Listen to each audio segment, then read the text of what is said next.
Magandang araw ho sa ating lahat. May mga kaibigan ho ako na nag-request sa akin na ako ay mag-discuss siguro konting sandali lang tungkol sa mga practical theology. Ibig kong sabihin ng practical theology, yung mga ho pwedeng gamitin sa pang-araw-araw, walang prophetic, walang diskusyon kung ano paman, kung hindi po magagamit sa pang-araw-araw na buhay. O sa sige, simulan ho natin.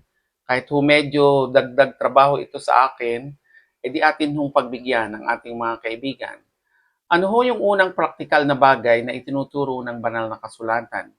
Sa unang Tesalonica, sa chapter 4, verse 11, ito ho ang pagkakasabi.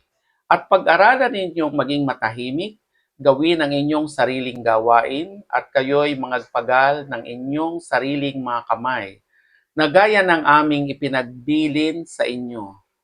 Verse 12, upang kayo'y magsilakad ng nararapat na nga sa labas at huwag kayong maging mapagkailangan. Ito ho, napaka-practical talaga nito. Ibig sabihin, kung kayo ho napapagod sa pang-araw-araw na pagtatrabaho na katulad ko at napapao sa pagtuturo na katulad ng aking ginagawa, wag na ho tayong dumaing pa. Dahil ito ho mismo ay sinabi ni Apostol Pablo sa mga taga-Tesalonica nung panahon na yon. Ano ho ang kanyang pagkakasabi sa verse 11? Pag-aralan ninyong maging matahimik. Pag tiningnan ho ninyo yung ibang mga version ng Biblia, ang sabi ay, mind your own business. Huwag tayong maging mapakialam sa gawain ng iba. Huwag masyadong marites sa buhay ng iba. Pakialaman ang sariling buhay. Gawin ang inyong sariling gawain at kayo'y mangagpagal ng inyong sariling mga kamay.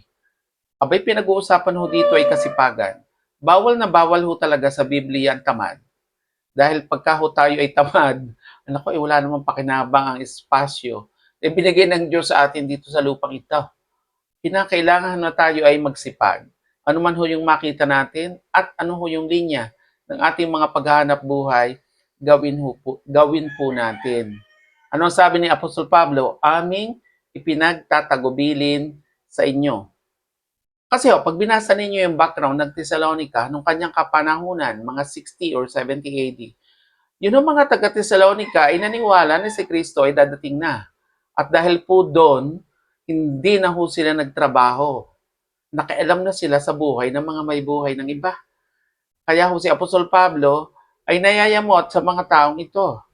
At si Apostol Pablo mismo ay nagpakita ng isang halimbawa. Ano ang kanyang example? Siya ho mismo ay nagtatrabaho. Siya ho ay tent maker. Gumagawa ho siya ng tolda nung panahon na yon. Kasama ang mag-asawang si Aquila at si Priscilla. So ano pong ibig sabihin? Pinakita niya ang halimbawa ng pagiging praktikal sa buhay bilang tagasunod ng ating Panginoong Hesus. Verse 12, upang kayo'y magsilakad ng nararapat sa nanga sa labas. Sino yung nanga sa labas na yon? Yun yung nanga sa labas ng kanilang pananampalataya bilang Kristiyano. Para huwag tayong masabihan na tayo ay mga Kristiyanong umaasa na lamang sa bigay, bigay, bigay. Ayuda, ayuda, ayuda. Abay dapat ho ay tayo ay magsikap na tayo ay magtrabaho sa ano pa mang kaparaanan sa pamagitan ho ng ng pares na paglaban sa buhay.